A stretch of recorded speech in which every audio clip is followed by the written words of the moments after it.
नदी प्रदूषण टाळण्यासाठी आणि निसर्ग संवर्धनाचा एक नवा आदर्श घालून देण्यासाठी शहापूर तालुक्यातील लेनाड बुद्रुक गावातील भोंडिवले कुटुंबियांनी एक अत्यंत स्तुत्य उपक्रम राबविला आहे।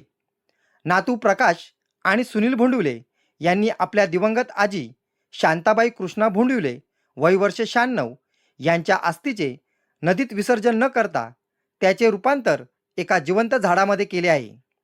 हे झाड म्हणजे केवळ एक वनस्पती नसून ती आजीची अक्षय आठवण आहे। तिने दिलेले संस्कार आणि संपूर्ण कुटुंबावर असलेले तिचे कायमस्वरूपी आशीर्वाद आहेत, अशी भावूक भावना यावेळी कुटुंबियांनी व्यक्त केली। अस्थि विसर्जनाच्या या आगळ्यावेगळ्या विधीच्या वेळी संपूर्ण भोंडुंडे कुटुंब उपस्थित होते। या स्तुत्य उपक्रमाचे शहापूर तालुक्यातून प्रचंड प्रमाणात कौतुक होत असून त्याचे स्वागत केले आहे। न्यूज रिपोर्टर दीपक चंदे, मशाल न्यूज नेटवर्क। कैलासवासी शांताबाई कृष्णा भोंडिवले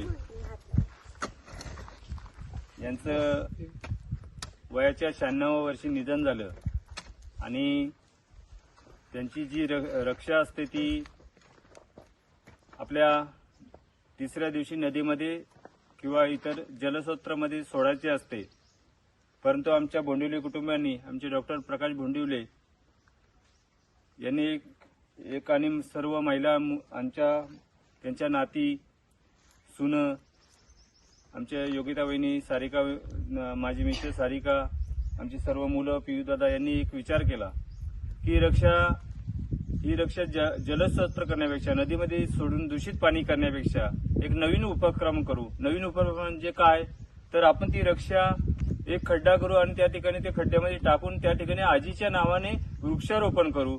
आज वृक्षारोपण करण्यासाठी सामाजिक वनीकरण विभागाचे अधिकारी कोलीदादा आणि आमचे आंबणे मामा या ठिकाणी आलेले आहेत। आमचे मोठे भाऊ या ठिकाणी उपस्थित आणि त्यांच्या शुभ हस्ते या ठिकाणी हा वृक्षारोपणाचा आमच्या भोंडिवले कुटुंबियांच्या वतीने आईला श्रद्धांजली पर हा एक वृक्षारोपणाचा कार्यक्रम करतो आणि सर्वजण आमच्या कुटुंबातले या ठिकाणी आम्ही 3 वृक्ष लावलेले आहेत।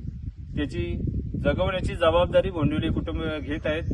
हा एक नवीन उपक्रम आहे। या ठिकाणी आम्ही खड्डा खोदून त्यामध्ये त्या आजीच्या रक्षा त्या ठिकाणी टाकलेल्या आहेत, त्याच्यावर वृक्षारोपणाचा कार्यक्रम केलेला आहे।